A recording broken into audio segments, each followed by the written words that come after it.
आदरणीय पद्मश्री श्रीमती संतोष जी यादव, विदर्भ प्रांत के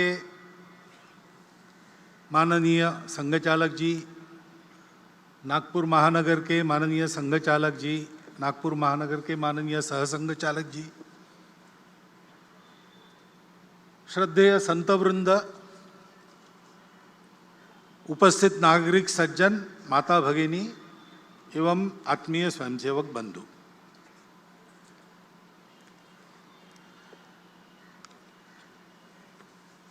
नौ दिन रात्रि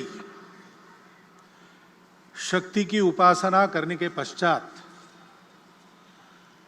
विजय के साथ उदित होने वाली आश्विन शुक्ल दशमी के दिन हम अपने इस विजयादशमी उत्सव को संपन्न करने के लिए यहाँ पर उपस्थित हैं। शक्ति सारी बातों का आधार है। शक्ति शांति का भी आधार है। शुभ कामों को करने के लिए भी शक्ति चाहिए।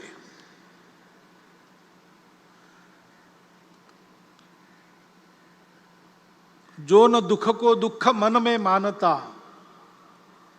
धूल सुख की खोज की ना छानता, मोह आकर्षण भरे इस विश्व में राह अपने ध्येय की पहचानता, दूसरों के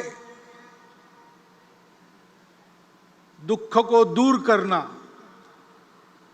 उसके लिए विष भी पीना जिसको स्वीकार है, ऐसे व्यक्ति को भी साधना के द्वारा शक्ति का अर्जन करना पड़ता है, क्योंकि साधना ही मुक्ति का शुभ द्वार है।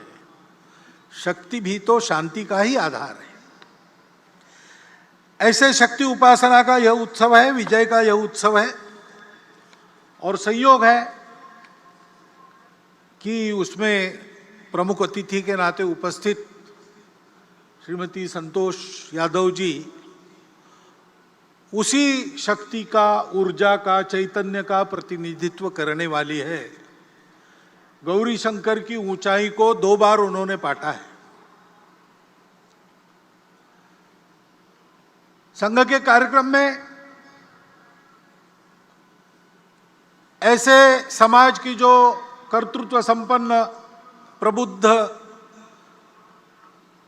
सबके लिए आदर्श उपस्थित करने वाली माता भगिनी है, उनको निमंत्रित करना, उनका उपस्थित रहना, उनका प्रमुख अतिथि बनना, ये डॉक्टर साहब के समय से ही चलता आ रहा है।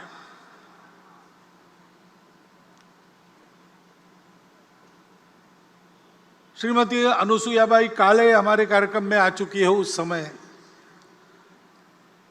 भारतीय महिला परिषद, इंडियन वुमेन्स कॉन्फ्रेंस की उस समय की अध्यक्षा राजकुमारी अमृत कौर भी यहाँ के शिविर में आ चुकी है। दिसंबर 34 में शिविर हुआ था, उसमें भी अध्यक्षता ऐसी एक महिला ने की थी, और तब से चलता आ रहा है। इमरजेंसी के बाद अकोला शहर के भी एक उत्सव की अध्यक्षा, मैं वहां प्रचारक था उस समय, तो कुमुत्ताई रांगणेकर जी, औरंगाबाद की रहने वाली, उन्होंने विजयादशमी उत्सव का प्रमुख अतिथि पद भूषित किया था। क्योंकि संपूर्ण समाज को संगठित करना है, तो समाज तो दोनों से बनता है। हमारे यहां यह दृष्टि है, पुरुष श्रेष्ठ की महिला श्रेष्ठ, ऐसा वाद हम नहीं करते, क्योंकि हम ये जानते हैं कि दोनों के बिना समाज नहीं बनता, दोनों के बिना सृष्टि नहीं होती। ये दोनों परस्पर पूरक है। ये हमारी भारतीय दृष्टि है। दोनों का काम है और दोनों का काम परस्पर पूरक है। इसलिए व्यक्ति निर्माण का काम करने वाली शाखाएं तो संघ की अलग, राष्ट्र सेविका समिति की अलग, महिलाओं के लिए उनकी चलती है, पुरुषों के लिए हमारी चलती है। लेकिन समाज के बाकी सारे कामों में पुरुष महिला एकत्र मिलकर काम करते हैं, यह चलते आ रहा है। डॉक्टर साहब के समय की जो परिस्थिति थी, उस समय व्यक्ति निर्माण के काम के लिए 2 संगठन हो गए, लेकिन बाकी सभी कामों में सब मिलकर काम करते हैं, क्योंकि ये पूरकता की दृष्टि है। संपूर्ण समाज का संगठन करना है तो संख्या की दृष्टि से आधा भाग हमारे समाज का मातृशक्ति का है, उसकी उपेक्षा नहीं की जा सकती। उनको भी सशक्त करना पड़ेगा। हमारे यहां उनको माता मानते हैं, वत्सलता उनका गुण है, जगत जननी के रूप में उनकी कल्पना करते हैं। लेकिन ऐसी कल्पना करते करते क्या हमको विस्मृति हो गई पता नहीं, हमने उनकी सक्रियता के दायरे को सीमित कर दिया। और बाद में जो विदेशी आक्रमण हुए, उन आक्रमणों की परिस्थिति में उनकी सुरक्षा के नाम पर इस बंधन को एक वैधता प्रदान हुई। आक्रमण की परिस्थिति चली गई, लेकिन बंधन हमने कायम रखे, उनको कभी मुक्त नहीं किया। उनको जगत जननी मानना ठीक है, लेकिन इसका मतलब उनको पूजा घर में हम बंद करके रखे, बाहर ना आने दे, ये ठीक नहीं है। एक तो उनको जगत जननी मान के पूजा घर में बंद करते, अथवा द्वितीय दर्जे का मानकर घर में बंद करके रख देते। ये दोनों अतिवादिताओं को छोड़कर मातृशक्ति को सशक्त बनाना, प्रबुद्ध बनाना, उनको बराबरी के अधिकार से सार्वजनिक कार्यों में, परिवार के कार्यों में सर्वत्र निर्णय की स्वतंत्रता और निर्णय में बराबरी की साझेदारी देते हुए सक्रिय करना, इसकी आवश्यकता है। 2017 में विविध संगठनों में काम करने वाली और हमारी महिला कार्यकर्ताओं ने सारे भारत का एक बहुत बड़ा मातृशक्ति का सर्वे किया था। सब प्रकार की महिलाएं उसमें उन्होंने सर्वे में ली थी, यानी सन्यासिनियों से लेकर तो बड़े बड़े उद्योग चलाने वाली महिलाओं तक सबको उसमें लिया था। भारतवर्ष में महिलाओं का इतना समग्र सर्वेक्षण ये पहली बार हुआ है। वो सर्वे प्रसिद्ध भी हुआ, उस सर्वे को सरकार के पास भी दिया गया। दिल्ली में ही उसका लोकार्पण निर्मला जी सीतारामन जी के हस्ते हाथ में हुआ था, मैं था वहां पर। उस सर्वे के निष्कर्ष भी यही है, जो सब पुरुष कर सकता है मातृशक्ति कर सकती है। मातृशक्ति जो सब कर सकती है वो सब काम पुरुष नहीं कर सकते, इतनी उनकी शक्ति है। और इसलिए उनको इस प्रकार प्रबुद्ध बनाना, सशक्त बनाना, उनका सशक्तिकरण करना, उनको काम करने की स्वतंत्रता देना और कार्यों में बराबरी की सहभागिता देना। दुनिया भर में जो व्यक्तिवादी और स्त्री मुक्तिवादी आंदोलन चलते हैं, उनके 5वें फेज के बाद अब 6वां पेज चल रहा है, उसमें वो भी अपने दृष्टिकोण को अनुभवों से मोड़कर इसी रास्ते पर आ रहे हैं। और इसलिए उस मातृशक्ति के जागरण का महत्वपूर्ण काम अपने परिवार से प्रारंभ करते हुए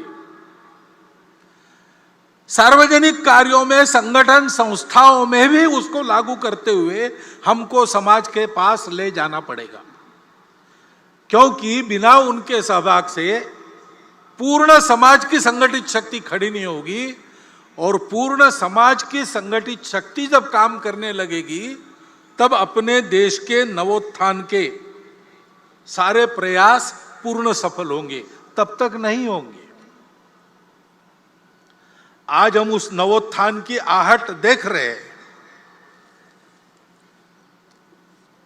हमारी प्रतिष्ठा दुनिया में बढ़ गई है, हमारी विश्वासार्हता बढ़ गई है।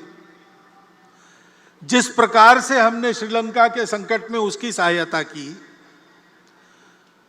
यूक्रेन के भूमि पर अमेरिका और रशिया की जो लड़ाई हो रही है, उसमें अपने देश के हित को ध्यान में रखते हुए और जागतिक मानवता के हित को भी कम न करते हुए जिस प्रकार की भूमिका हमने रखी, हमारी बात सुनी जा रही है, हमारा वजन बढ़ रहा है, हमको बड़ा आनंद होता है।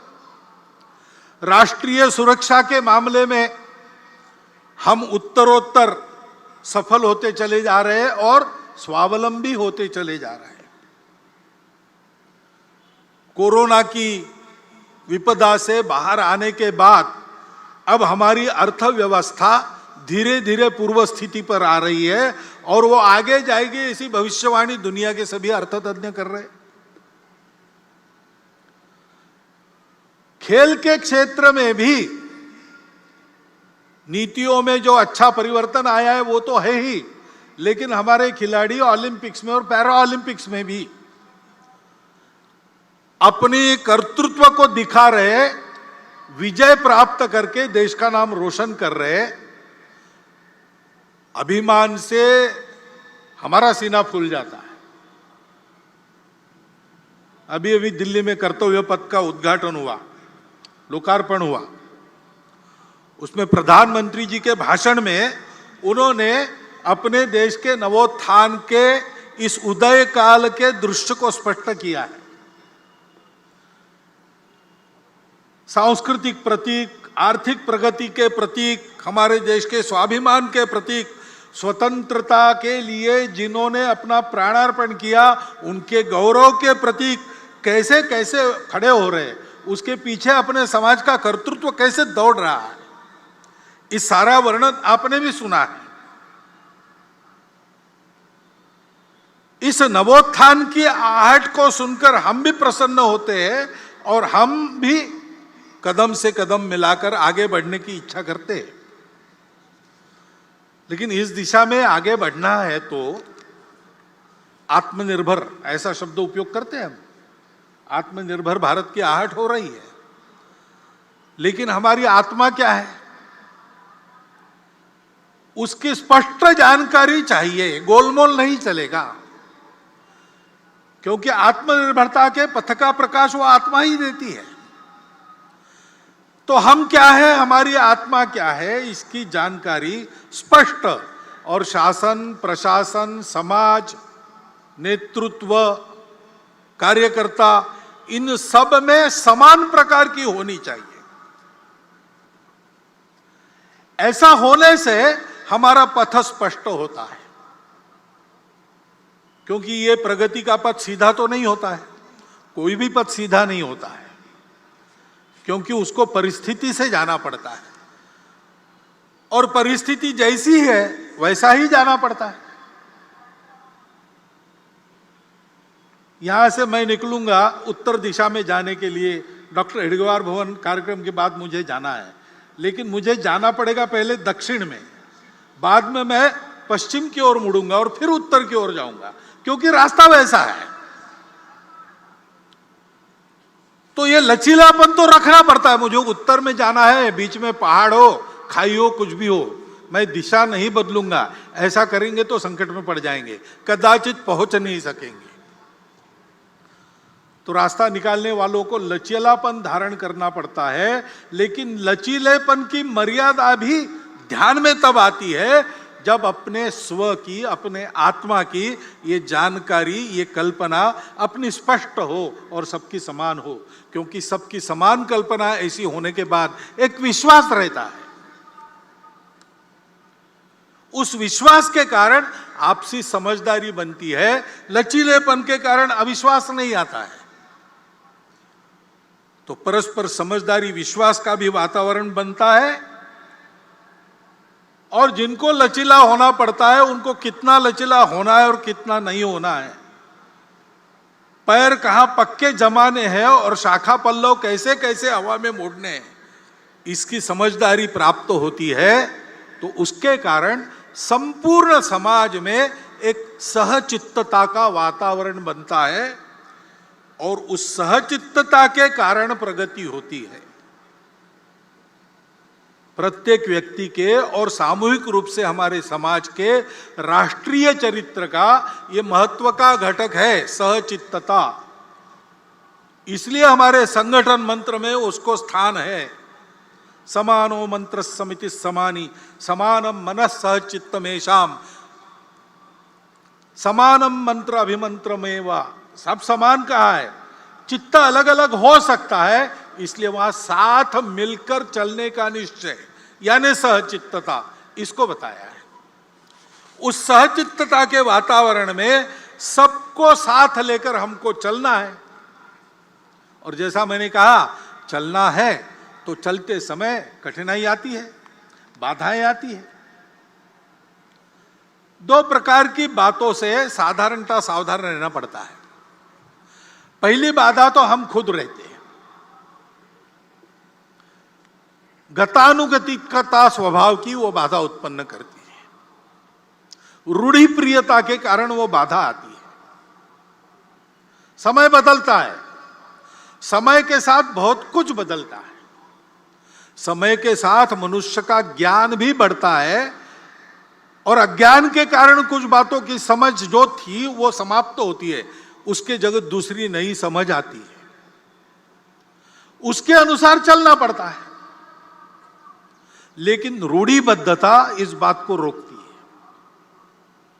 और उसके अनुसार चलना तो है, लेकिन बदलकर चलने के चक्कर में बहुत कुछ पहले अनुभव से जो चलते आ रहा है उसमें जो शाश्वत होता है, जैसे हमारी अतिथि महोदया ने बार बार सनातन संस्कृति का उल्लेख किया। वो जो सनातन शाश्वत संस्कृति के मूल्य है, उनको छोड़ने से काम नहीं चलता। उसी बुनियाद पर नया युगानुकूल, देशानुकूल प्रतिमानक कौन सा होगा, ऐसा विचार करके चलना पड़ता है। तो नित्य नूतन होना पड़ता है, लेकिन चिर पुरातन भी रहना पड़ता है। सनातन और नित्य नूतन ये साथ चलते हैं। बिना सनातन के नित्य नूतनता भटका देती है, कटी पतंग हो जाती है। और बिना नूतनता के, वो अंग्रेजी कविता प्रसिद्ध है, old order changeth, yielding place to new, lest one good question should corrupt the world. परिवर्तन ये दुनिया का नियम है, उसके साथ चलना पड़ता है, लेकिन उसके साथ चलते चलते भटक न जाए, इसलिए सनातन पर पैर पक्के रखने पड़ते हैं। ये करने से मन की गतानुगतिकता हमको रोकती है। हमको उससे बाहर आकर अपने उस सनातन संस्कृति के मूल्यों का युगानुकूल, देशानुकूल अभिव्यक्ति करने वाला रूप क्या है, संपूर्ण दुनिया से जो आता है उसमें भी लेने लायक क्या है, उसको देशानुकूल कैसे बनाते, ऐसा विचार करना पड़ेगा। दूसरे प्रकार की जो बाधा है, सनातन मूल्यों का क्षरण न हो, ये देखकर चलते समय और भी एक बाधा है, वो बाहर से आती है, जो भारतवर्ष की प्रगति को होने नहीं देना चाहते। उसलिए भारतवर्ष के समाज में किसी प्रकार का सद्भाव, सामंजस्य जो नहीं चाहते, जिनके स्वार्थों को मार मिलेगी ऐसा उनको डर लगता है, ऐसा होने से वो सारी शक्तियां बाधा उत्पन्न करती है। अब उनके साधन भी होते हैं, अपना स्वार्थ साधने के लिए असत्य विमर्श पैदा करते हैं, गलत विमर्श पैदा करते हैं, हमको भटकाने के लिए, हमारे मन में द्वेष उत्पन्न करने का प्रयास करते हैं, हमारे बीच दूरियां बढ़ाने का प्रयास करते हैं। ऐसे सतत उनके प्रयास चलते हैं जिससे इस देश में एक आतंक का वातावरण हो, कलह बढ़े, देश में एक प्रकार से अराजकता हो जाए, नियम कानून के प्रति सम्मान न रहे, किसी को और कोई बंधन न रहे, डर न रहे, अनुशासन न रहे। इस प्रकार की कार्रवाइयां उनकी चलती रही है, वर्णन करने का जरूरत नहीं, हम सबको पता है, हम सब उसको अनुभव कर रहे हैं।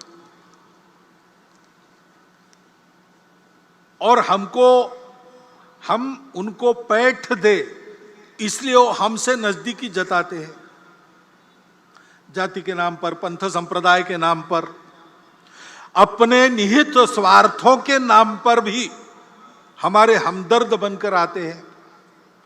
उनके इस चंगुल में फंसना नहीं। राष्ट्र विरोधी ऐसी बातों का निर्भयतापूर्वक और निर्मोही होकर अपने पराये का विचार न करते हुए हमको निषेध ही करना पड़ेगा, प्रतिकार भी करना पड़ेगा। शासन प्रशासन इनको नियंत्रित या निर्मूल करने का जो प्रयास करता है उसमें उनके सहयोगी बनना पड़ेगा। ये कार्रवाइयां चल रही है, भोलेपन से समाज उसमें फंसे नहीं। एक बहुत पुराना मराठी भावगीत मुझे याद आता है, शायद लता जी ने ही गाया है। उसमें यह कहा गया है, वाढवीत भेद भावा दुष्टतोचा फिरतो कावा। भेद भावों को बढ़ाते हुए दुष्टता अपने छल कपट कर रही है। गाठुनिया भोळ्या जीवा अंधारात घालील घाव। अंधेरे में आघात करेंगे लोगों के भोलेपन का लाभ उठाकर। चित्त नित्य सावध ठेवा, नित्य सावधान रहो। एक लक्ष्य लाओ न डोळे, एक लक्ष्य के तरफ अपनी नजर गड़ा के रखो, उस लक्ष्य का भान रख के सावधान रहो। वो लक्ष्य क्या है? स्वाभाविक है, भारत का परम वैभव यही अपना लक्ष्य है। और इस लक्ष्य के लिए इस प्रकार सजगता से समाज का सबल और सफल सहयोग आवश्यक है। क्योंकि परिवर्तन आता है, परिवर्तन लाने वाले उपकरण रहते हैं, शासन है, प्रशासन है, समाज में तरह तरह के संगठन है, संस्थाएं हैं, एनजीओ काम करती है। लेकिन इन सबकी यशस्विता समाज का जब तक उनको समर्थन मिलता नहीं, समाज में जब तक वो परिवर्तन आता नहीं, तब तक ये सफल नहीं होती। कई इसके उदाहरण हैं। अब कई बार हम लोग मातृभाषा माध्यम, हमारे बच्चे अपनी भाषा को भूल रहे हैं, आजकल लोगों को समझ में नहीं था, तकरार करते हैं। ये भी कहते हैं नीति में चाहिए, नीति में चाहिए। अब नई शिक्षा नीति आई, उसके तहत उच्च शिक्षा तक धीरे धीरे मातृभाषाओं का आगमन हो रहा है। आगे चल के लागू हो जाएगा, पुस्तकें भी तैयार हो जाएगी, पढ़ाने वाले भी तैयार हो जाएंगे। लेकिन क्या हम अपने बच्चों को मातृभाषा माध्यम में पढ़ाने के लिए भेजते हैं? कि एक जो मिथक चलता है, करियर के लिए अंग्रेजी आवश्यक है। करियर के लिए अंग्रेजी आवश्यक नहीं है। मैं अकेला ही नहीं कहता हूं। पुणे में एक प्रदीप लोखंडे जी है, सप्रेम नमस्कार विनंती विशेष, ऐसा उनका नाम पड़ा है। क्योंकि उनकी एडवर्टाइजमेंट एजेंसी थी, तो मार्केट सर्वे करने के लिए वो हर गांव के सरपंच कोतवाल को पत्र भेजते थे कि आपके यहाँ बाजार है क्या, उस बाजार में लोग क्या खरीदते हैं क्या नहीं खरीदते, उनसे जानकारी लेते थे। उनका डाटा इतना समग्र और पूर्ण है कि उस समय महाराष्ट्र सरकार भी उनसे डाटा लेती थी अगर आवश्यकता पड़ी तो। उन्होंने 6वीं क्लास में स्कूल छोड़ दिया था और वो पुणे में आके एक छापखाने में काम करने लगे। करते करते उन्होंने अपनी शिक्षा भी की, बीकॉम हुए, अपनी एडवर्टाइजमेंट एजेंसी निकाली और इतने बड़े हो गए। वो मुझे मिले थे, वो भी यही बता रहे थे। वो कह रहे थे, भागवत जी आप भाषण करते हो तो बड़ा प्रकाशित वगैरह होता है, तो आप एक बात कहो भाषण में, ये बताओ कि अंग्रेजी करियर के लिए आवश्यक नहीं है। करियर जिससे बनता है वो बातें अलग होती है। और आज देखेंगे तो मूर्धन्य अपने देश के जिस क्षेत्र में जितने व्यक्ति है, लगभग सब लोग 80% मैट्रिक तक तो मातृभाषा में ही पढ़े। ऐसा होने के बाद भी और शासन की नीतियां इस ओर आने के बाद भी अगर हम अपने बच्चों को मातृभाषा में पढ़ाने वाले स्कूलों में नहीं भेजेंगे तो क्या वो नीति यशस्वी होगी? और केवल मांग करने से होगा? मातृभाषा की चर्चा तो हम बहुत करते हैं, क्या सब जगह अपने हस्ताक्षर हम अपनी मातृभाषा में करते हैं? क्या हमारे घर पर जो नाम फलक टंगा है, नेम प्लेट, उस पर हमने अपना नाम, अपने कुल का नाम मातृभाषा में लिखा है। अपने घर के कार्य प्रसंगों के निमंत्रण हम भेजते हैं। अपने परिचित मित्र लगभग सब 90% तो भारत के ही होते हैं, रिश्तेदार भी भारत के ही होते हैं। क्या वो हम अपनी मातृभाषा में उनको भेजते हैं? अपने से जब ये परिवर्तन समाज करता नहीं, तब तक मातृभाषा की नीति कैसे सफल होगी? शिक्षा नीति में, और हम कहते हैं संस्कार आजकल नहीं मिलते, संस्कार आने चाहिए, सुसंस्कृत देशभक्त नागरिक बनने चाहिए, लेकिन अपने पाल्यों को स्कूल में भेजते समय हम क्या बताते हैं? ऐसा पढ़ो कि अधिक कमाओगे, ऐसा बताते हैं कि ऐसा पढ़ो कि देश के उत्तम नागरिक बनोगे, ऐसा बताते हैं। पाल्यों को अगर हम ये मंत्र देकर भेज रहे कि कुछ भी करके अधिक कमाने वाली डिग्री लो, तुमको उस डिग्री का ज्ञान लेने की इच्छा हो ना हो, मन के विरुद्ध पैसा पैसा पैसा पैसा ऐसा होने के लिए तुमको वही करना चाहिए। जब तक ये अभिभावक पढ़ाते, तब तक छात्र कैसे देशभक्त सुसंस्कृत नागरिक बनेंगे? वो तो पैसा कमाने वाली मशीन ही बनना चाहेंगे। शुरू समाज से होती है सारी बातें। संस्कार भी समाज में, घर में अभिभावक देते हैं। सामाजिक आयोजनों में और माध्यमों के द्वारा, जननेताओं के द्वारा संस्कारों का वातावरण होता है। केवल विद्यालय महाविद्यालयीन शिक्षा में संस्कार नहीं मिलते। हमको परतंत्र बनाने वाली शिक्षा जब शासन के संपूर्ण आशीर्वाद से लागू थी स्वतंत्रता के पूर्व, तो हमारे स्वतंत्रता के लिए हमारी सनातन संस्कृति के आधार पर नए भारत की कल्पना करके संघर्ष करने वाले सबके सब लोग उसी शिक्षा पद्धति में से निकले। लोकमान्य तिलक कहां पढ़े थे? गुरुकुल में नहीं पढ़े थे। महात्मा गांधी गुरुकुल में नहीं पढ़े थे। योगी अरविंद गुरुकुलों में नहीं पढ़े थे। डॉक्टर हेडगेवार की शिक्षा अंग्रेजी पद्धति से हुई थी। लेकिन ये सब लोग देशभक्त सुसंस्कृत लोग क्यों बने? तो केवल स्कूली शिक्षा पे निर्भर नहीं थे। घर का वातावरण, समाज का वातावरण, इसके कारण उनके संस्कार बने। समाज का यह दायित्व बनता है, प्रत्येक परिवार का, जो समाज की छोटी इकाई है, उसका यह दायित्व बनता है। वहां परिवर्तन नहीं आएगा तो कैसे शिक्षा नीति संस्कार लाने में सफल होगी? दूसरी ऐसी स्वास्थ्य की आवश्यकता रहती है। हम चाहते हैं, हमारा प्रस्ताव भी है, आप सबकी इच्छा है कि सबको सुलभता से मिले, सस्ते में मिले, और समग्र विचार करके, सभी पाखियों का विचार करके जिसको जो लागू होता है ऐसा देने वाली, एक शब्द चलता है प्लूरोपैथिक, ऐसी चिकित्सा पद्धति, ऐसी चिकित्सा व्यवस्था सरकार करे। ठीक है, लेकिन स्वास्थ्य केवल उपचार पर निर्भर नहीं रहता। बीमार होने पर उपचार की बात है, बीमार न होने के लिए कुछ करना पड़ता है। इलनेस की व्यवस्था हमारी अपेक्षा ठीक है, लेकिन वेलनेस का काम हमको भी करना पड़ता है।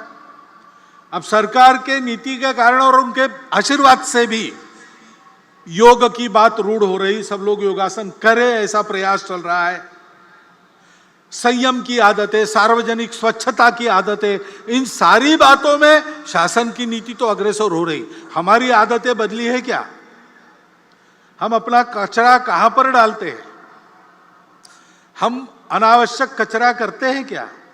अपने पर्यावरण को, अपने घर के परिवेश को स्वच्छ रखते हैं कि नहीं रखते? हमारी स्वयं की आदतें स्वच्छता की है कि नहीं? कितनी बातें सोचनी पड़ेगी। समाज जब तक सहयोग नहीं करता, व्यवस्था यशस्वी नहीं होती। केवल डॉक्टर अंबेडकर साहब ने कहा था कि संविधान के द्वारा सबको आर्थिक स्वतंत्रता और राजनीतिक स्वतंत्रता का लाभ हुआ है, परंतु वो पूरा का पूरा मिले, अमल में आए, इसलिए सामाजिक स्वतंत्रता की आवश्यकता है और वो समाज की लानी पड़ेगी।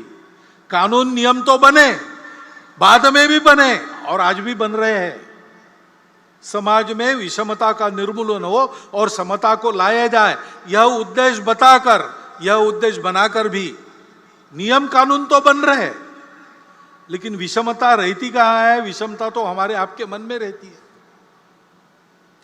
ऊपर ऊपर का इलाज होने से क्या होगा? अंदर तो नासूर सड़ता रहेगा। और इसलिए मन से उसका निर्मूलन होना चाहिए। समाज मन से विषमता चली जानी चाहिए। उसके लिए हम सबको काम करना पड़ेगा।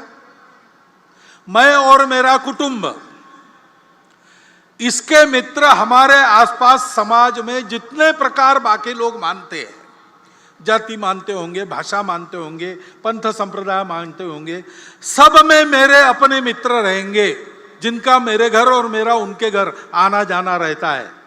सब वर्गों में ऐसे कुटुंब हमारे कुटुंब के मित्र रहेंगे, जिनके यहाँ हमारा आना जाना, उनका हमारे यहाँ आना जाना, उठना बैठना, खाना पीना, ऐसे संबंध है।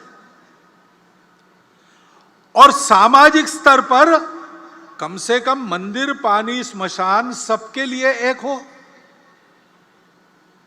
छोटी मोटी बातों को लेकर आपस में झगड़ा ना हो। ये घोड़ी चढ़ सकता और वो घोड़ी नहीं चढ़ सकता, ऐसी मूर्खतापूर्ण बातें अब समाज के आचरण से चली जाए, इसका प्रयास करना पड़ेगा। यह प्रयास समाज में होगा, हम सब लोग करेंगे, संघ के स्वयंसेवक करेंगे, समाज के सुबुद्ध नागरिक करेंगे, तब तो विषमता का निर्मूलन होगा और आर्थिक और राजनीतिक स्वतंत्रता प्रत्येक व्यक्ति तक पहुंचाने वाली सामाजिक स्वतंत्रता का लाभ हमको होगा। यह हम सबको करना पड़ेगा। आर्थिक उन्नति के लिए भी रोजगार की बात आती है। अब बहुत सारी बातें चल रही है, स्किल ट्रेनिंग हो रहा है, उद्यमिता को बढ़ावा देने वाली नीतियां आ रही है, और हम सब लोग चाहते हैं हमारी अर्थव्यवस्था कैसी हो? रोजगार उन्मुख हो, रोजगार बढ़ाने वाली हो, उपभोगवाद रहित हो, शोषण मुक्त हो, पर्यावरण की मित्र हो। सारी दुनिया आजकल ऐसा ही विकास चाहती है, हम भी चाहते हैं, परंतु हमारे जीवन से भोग वृत्ति को हमने निकाल दिया। क्या हमारे जीवन में संयम है? हम अपने परिवार में रहन सहन में सादगी बरतते हैं, जितना आवश्यक उतना ही खर्चा करते हैं, कि अपने वैभव का प्रदर्शन करने के लिए लुटाते हैं? हमारी प्रवृत्ति क्या है? हम इसकी चिंता करते हैं कि नहीं कि मेरे करने में, मेरे अपने लिए कमाने में किसी का शोषण न हो।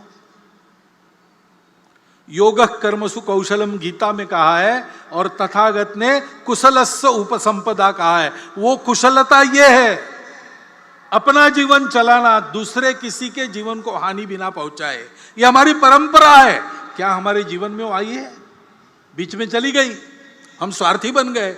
उस स्वार्थ को अपने मन से हटाकर हमने इस आचरण को अपनाया नहीं, तो शोषण मुक्त अर्थव्यवस्था कहां से आनी? रोजगार यानी केवल नौकरी, और नौकरी के पीछे ही भागेंगे, और वो भी सरकारी हो, और बने तक मेरे घर के पास हो ऑफिस, ऐसा सब लोग दौड़ेंगे तो नौकरी कितनी दे सकता है? सरकारी और प्राइवेट मिलाकर किसी भी समाज में 10, 20, 30% ज्यादा से ज्यादा नौकरियां होती है, बाकी सबको अपना काम करना पड़ता है। उस उद्यमिता की प्रवृत्ति बढ़नी चाहिए। स्टार्टअप्स वगैरह सरकार शुरू कर रही, सरकार उसको प्रोत्साहन दे रही, लेकिन हमको उधर जाना चाहिए। हम करते हैं तो होता है। कोरोना में हमने देखा, कोरोना में और बड़ी संख्या में 3 करोड़ से ऊपर लोगों का इधर से उधर जाना हुआ, रोजगार छूट गए, नए रोजगार नहीं बने। ऐसे लोगों को रोजगार देने का काम हमने किया, केवल संघ के स्वयंसेवक ने नहीं। कोई एक संगठन, एक सरकार, एक नेता नहीं कर सकता, लेकिन उस समय सब लोग इकट्ठा आ गए। शासन प्रशासन भी आया, समाज के सधन संपन्न व्यक्ति भी आए, उद्योग चलाने वाले लोग भी आए, संघ के कार्यकर्ता, समाज के कार्यकर्ता, सब एक हुए और सबने प्रयास किए, तो मिल गया काम लोगों को। और इस अनुभव से सीखकर जो स्वयंसेवक आर्थिक विषयों को ध्यान देने वाले संगठन में काम करते हैं, उन्होंने बाद में भी ये उपक्रम चलाया समाज के ऐसे सब लोगों को साथ लिया, उनके साथ वो रहे, और एक एक जिला केंद्र पर उस जिला में ही जिनको काम मिल सकता है वहां के तरुणों को ऐसे रोजगार कौन से, उनका प्रशिक्षण और रोजगार देने की बात उन्होंने शुरू की। 350 जिलों में ये काम शुरू हो गया है, सब जिलों में शुरू होगा, और अभी तक बड़ा उल्लेखनीय रोजगार देने का काम उनके द्वारा हुआ है। आंकड़े मेरे पास नहीं है, नहीं तो मैं बताता, लेकिन ये मुझे मालूम है कि 350 जिलों में जिला केंद्र से ये काम शुरू हो गया है।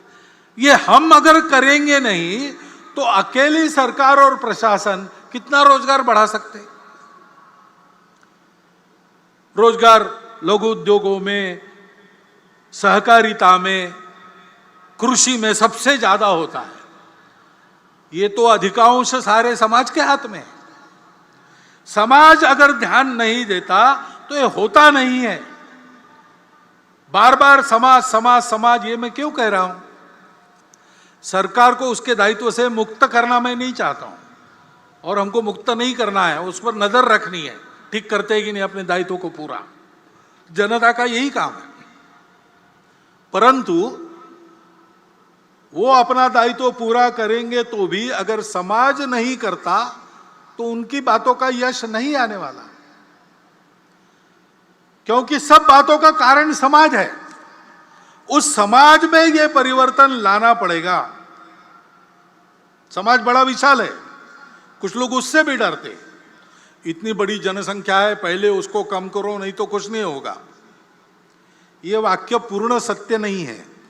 ये बात सही है, जनसंख्या जितनी ज्यादा उतना बहुत ज्यादा, लेकिन यही एक बात नहीं है, क्योंकि जनसंख्या जैसे एक बोझ के रूप में देखी जा सकती है, वैसे जनसंख्या का ठीक से उपयोग किया तो एक साधन बनता है, एसेट बनता है। आज अपनी इतनी ज्यादा जनसंख्या है तो जैसे उसका वर्णन बोझ के रूप में हो सकता है, वैसे हम ये भी कह सकते हैं कि हम आज डेमोग्राफिक डिविडेंड की स्थिति में है। 57 करोड़ युवाओं की संख्या किसी दुनिया के देश में नहीं है। चीन हमारा पड़ोसी बूढ़ा हो चुका है, हम जवान रहने वाले 30 साल तक।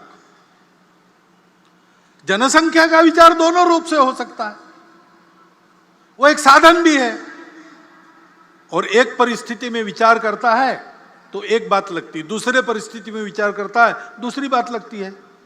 चीन की इतनी ज्यादा जनसंख्या थी, उनको बोझ लगने लगा, उन्होंने एक परिवार में एक संतान और बाद में नहीं संतान, ऐसी नीति अपनाई। बड़े कड़े प्रयास से उन्होंने उसको लागू किया। हुकुमशाह है वहां, डिक्टेटरशिप है, यशस्वी हो गए। लेकिन फिर उनके ध्यान में आ गया अब सब बूढ़े ही बूढ़े हैं, काम करने के लिए जवान कहां से आएंगे? तो अब उन्होंने 2 संतति को प्रोत्साहन देना शुरू कर दिया। हमारे यहां क्या है, हमको भी विचार करना पड़ेगा। हमारा देश 50 वर्षों के बाद कितने लोगों को खिला सकता है? उस समय समाज में काम करने वालों की कितनी संख्या चाहिए? काम न कर सकने वाले उस समय कितने रहेंगे? आज के 57% युवा 50 साल के बाद काम करने की स्थिति में रहेंगे क्या? अपने देश का पर्यावरण कितने लोगों को खिला सकता है, कितने लोगों को झेल सकता है? इतने लोगों के शिक्षा की, स्वास्थ्य की क्या व्यवस्था हम कर सकेंगे? इतने लोग काम करेंगे, रहेंगे भी, क्या क्या करना पड़ेगा? और केवल देश का प्रश्न नहीं है, जन्मदात्री तो माता होती है, वो हमारी मातृशक्ति का सशक्तिकरण हमने कितना किया है, उनका स्वास्थ्य कैसा है, उनको उनकी इच्छा क्या है, उनकी आवश्यकता क्या है, परिवार की भी आवश्यकता होती है, परिवार का भी विचार क्या है। यह एक समग्र विचार करके एक नीति बनानी पड़ती है।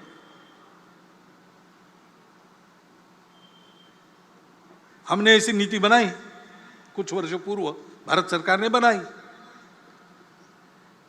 और 2.1 ऐसा एवरेज संतान, हमने उसको इतनी अच्छी तरह लागू किया, दुनिया को भी ये उम्मीद नहीं थी, वो आश्चर्य कर रही है। उससे भी नीचे हम आ गए 2 तक। लेकिन बहुत नीचे आना भी गड़बड़ होता है।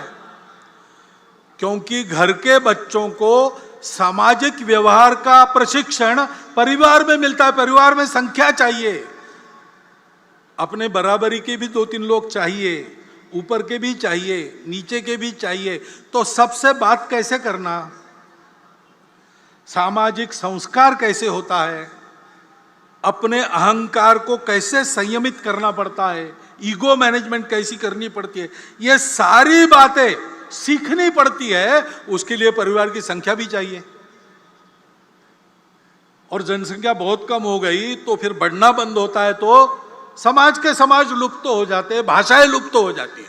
कितनी भाषाएं दुनिया की बोलने वाले नहीं रहे, भाषाएं समाप्त हो गई। और इसलिए ऐसा समग्र विचार करना चाहिए। और ये भी हम देखते हैं कि जनसंख्या में प्रमाण का भी संतुलन चाहिए। हम भुगते हैं, जनसंख्या का असंतुलन हुआ तो 50 साल पहले उसके गंभीर परिणामों को हमने भुगता। और केवल हमारा ऐसा हुआ ऐसा नहीं, आज की तारीख में पूर्व तिमोर नाम का एक नया देश बना, दक्षिण सुदान नाम का नया देश बना, कोसोवो बना। जनसंख्या में पंथ संप्रदाय के प्रमाण में अंतर आने से नए देश बन गए, देश टूट गए।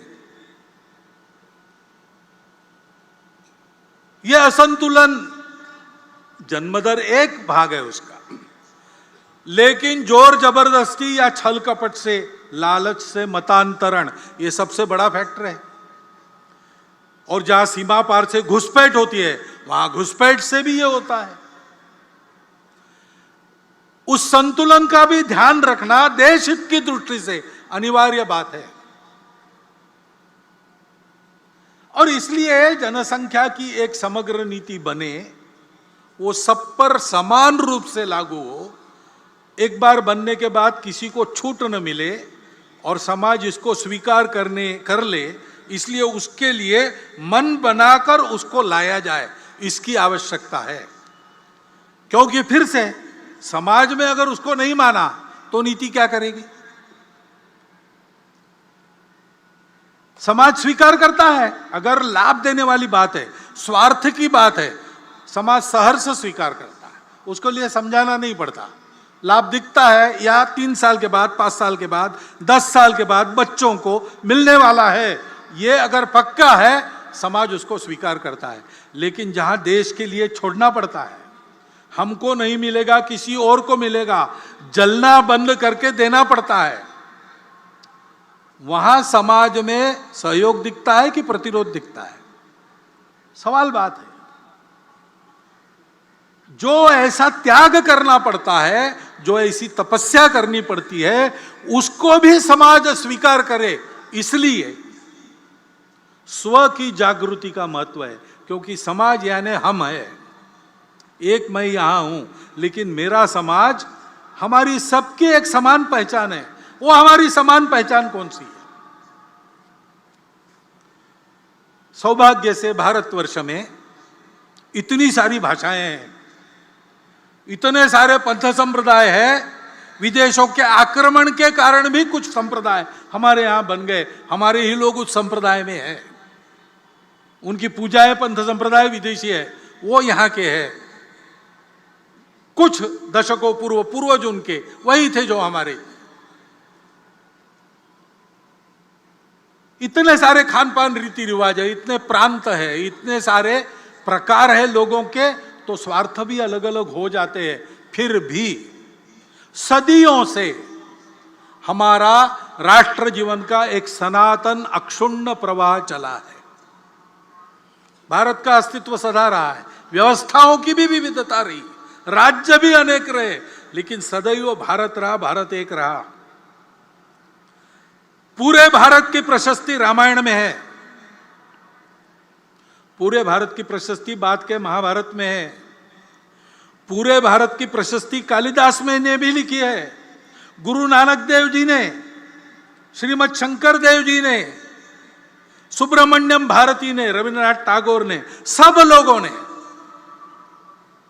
क्या समय था, कौन सी व्यवस्था थी, राज्य एक थे या अनेक थे, राज्य करने वाले अपने थे या विदेश के थे, बिना इसका विचार किए पूरे भारत का स्तुतिगान गाया है। हमारा देश उस समय से एक देश है, एक राष्ट्र है,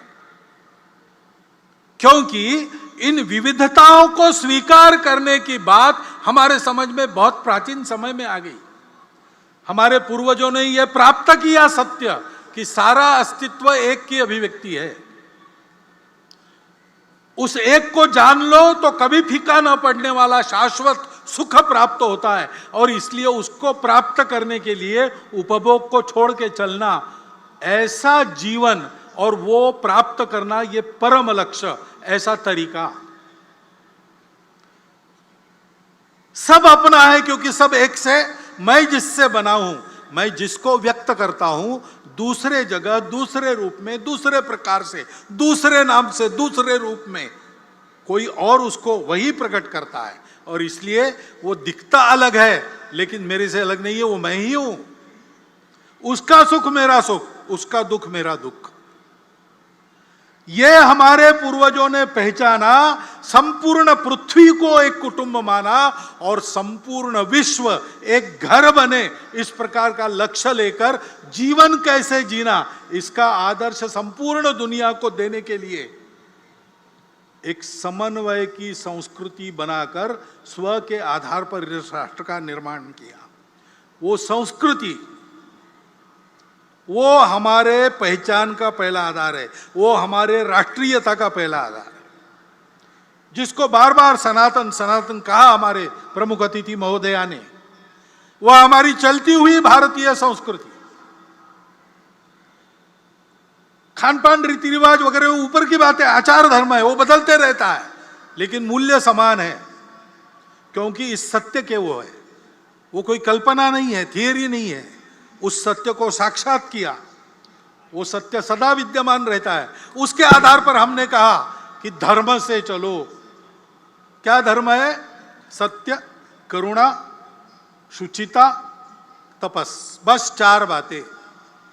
बाकी किसकी पूजा करना, किधर पैर करके सोना, कौन सा कपड़ा पहनना, कब क्या खाना पीना, आचार धर्म है, देश काल परिस्थिति के अनुसार बदलता है।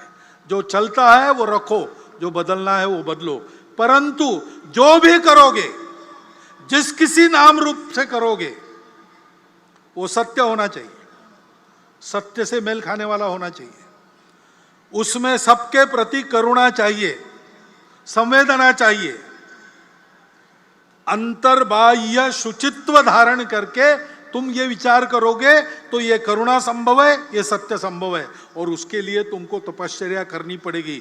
ये 4 जिसमें नहीं है, इस 4 में से एक का भी अधिक्षेप या तिरस्कार जिस बात में होता है वो अधर्म है, चाहे वो चलता आया हो। इसलिए अस्पृश्यता अधर्म है, जात पात की विषमता भेद अधर्म है, कहीं भी लिखा हो। इसमें सत्य हम सब एक है, इसका अधिक्षेप होता है। इसमें परस्पर संवेदना करुणा का अधिक्षेप होता है। इसमें तन मन की शुचिता का अधिक्षेप होता है, और इसमें तपस की प्रतिष्ठा कम हो जाती है। और कुछ नहीं, बस इतना चाहिए, बाकी आपकी मर्जी, इसके बाहर नहीं जाना। आपको कुछ छोड़ना नहीं पड़ता है, ना आपको अपनी पूजा छोड़नी पड़ती है, ना आपको अपना खान पान रीति रिवाज भेष, इसके इन 4 के अंदर रखो, कुछ नहीं छोड़ना पड़ेगा। सत्य, करुणा, तपस और शुचिता वैश्विक मूल्य है। सारे विश्व में मानव इसी के लिए जाना जाता है, ये नहीं है तो मानव को मानव भी पशु कहता है। इसके आधार पर हमने केवल ये बताया नहीं, सतत जीवन चला है, उस जीवन के आदर्श अपने पूर्वजों ने उपस्थित किए, धर्म के लिए जिए, धर्म के लिए बलिदान हुए। उन पूर्वजों की गौरव गाथाएं हम गाती है, वो हमकी प्रेरित करती है, हम उनके आदर्शों का अनुकरण करते हैं। 75 वर्ष स्वतंत्रता के लिए जिन्होंने अपने बलिदान किए, उनका रोज स्मरण कर रहे हैं आजकल हम। क्यों? वो इस भारत के लिए, उसके इस सनातन संस्कृति के मूल्यों के लिए लड़े, उसके लिए उन्होंने प्राणार्पण किया, उसके रखरखाव के लिए उन्होंने, उसके संवर्धन के लिए उन्होंने पसीना बहाया। उन पूर्वजों का गौरव हमारे मन में है, वो हमारे पूर्वज है, इनके हैं तो हम भारत के हैं, ऐसे वो है, वो हमारी पहचान का दूसरा आधार है, वो हमारा स्व है। और तीसरी बात है कि ये सब क्यों हो सका? क्योंकि हम भारत में थे। उस जमाने में भारत में हम सुरक्षित थे। चारों तरफ से, एक तीन तरफ से ऊंचे ऊंचे पर्वत, हिंदू कुश से लेकर आराकान तक, कौन आएगा? कोई नहीं आ सकता। हम अंदर सुरक्षित हैं। और तीन तरफ सागर, वहां से भी कोई आ नहीं सकता। और समृद्ध हमारी भूमि, सुजल सुफल मलयज शीतल, उसमें भरपूर है समृद्धि। जीने के लिए आपस में लड़ने की जरूरत नहीं, यहां सर्वाइवल का प्रश्न नहीं है। फिट जो है वो सर्वाइव करके, जो अनफिट है उसकी रक्षा करता है। इतनी समृद्धि है। और इसलिए हमको यह सत्य मिला, इस सत्य को खोजने की फुर्सत मिली, इस सत्य के तरफ हमको मोड़ने वाली परिस्थिति मिली, इसलिए हमको ये मिला। वो भारत माता वास्तव में हमारी जगत जननी भारत माता है देह विश्व, आत्मा है भारत माता, सृष्टि प्रलय पर्यंत अमरिय नाता। क्योंकि बाकी किसी के पास वो जोड़ने वाली बात नहीं है, बाकी की किसी के पास ये चार मूल्य नहीं है, बाकी किसी के पास इतना गौरव संपन्न इतिहास परंपरा नहीं है।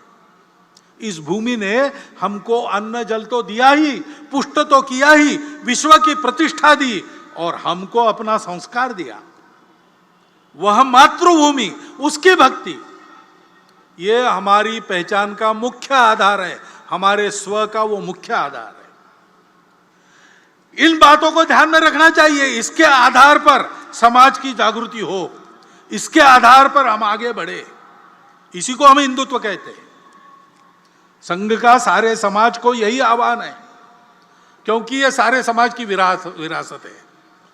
भारतवर्ष की चतुष्सीमा में रहने वाला जो अपने आप को भारत का मानता है, उन सब की ये विरासत है।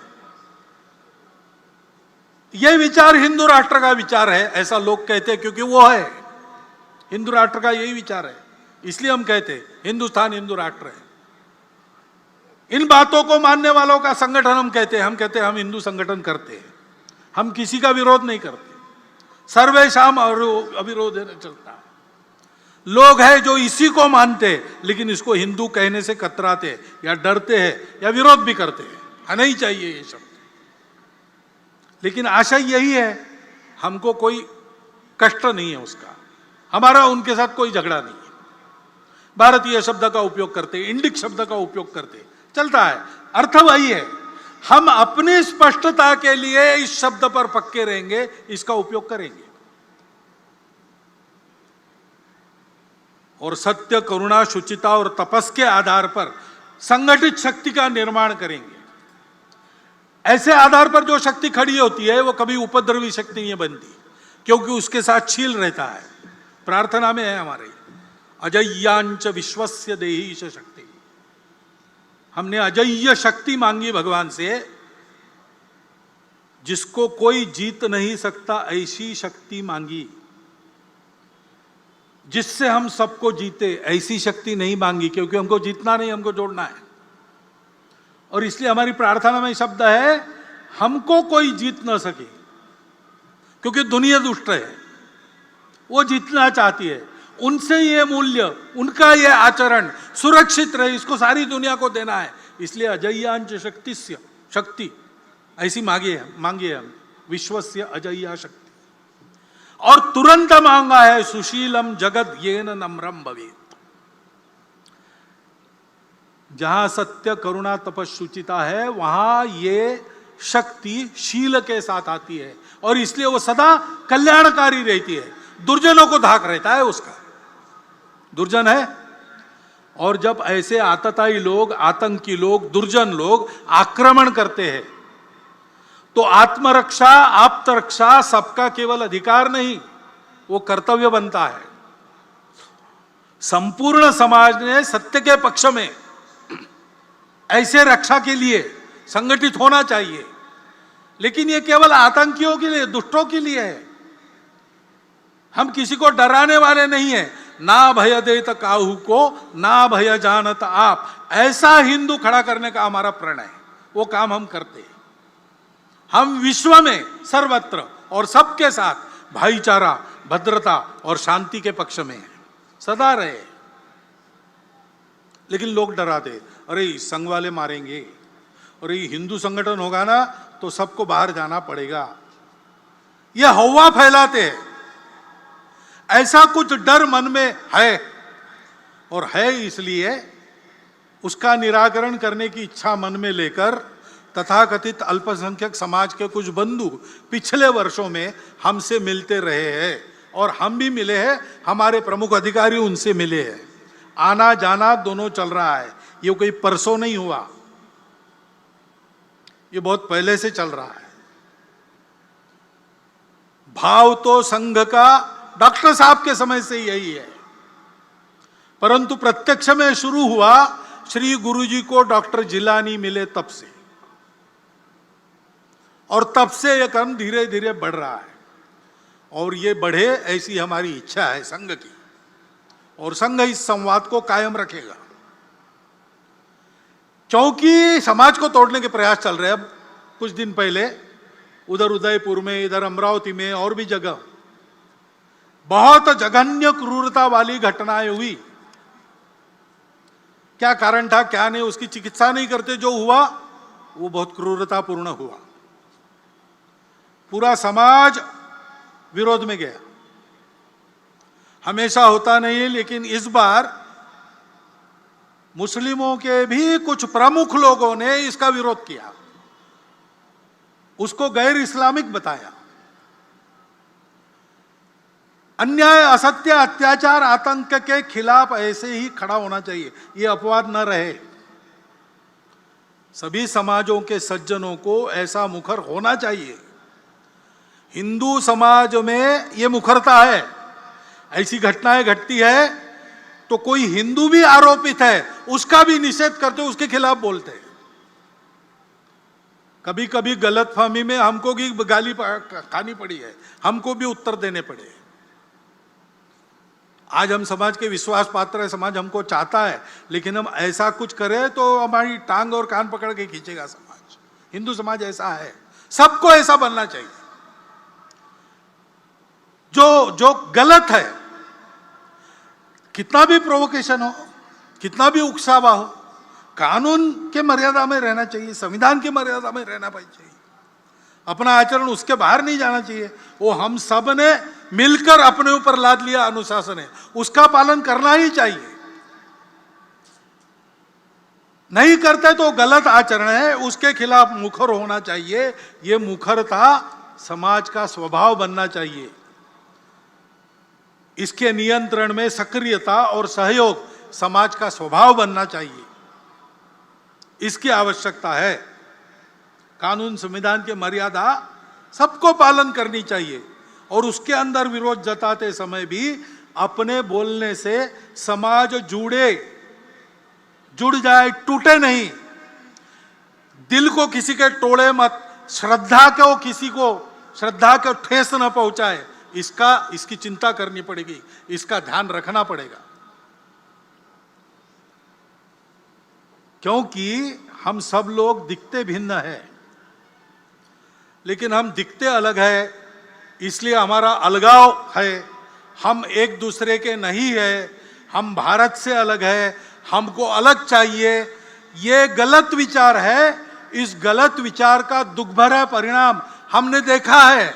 ऐसा गलत विचार करने के कारण भाई टूटे, धरती खोई, मिटे धर्म संस्थान, ये प्रसंग हुआ। हमको फिर से उस रास्ते से नहीं जाना है। हमको एक रहना है। हमको एक रहना है तो हमको भारत होना है।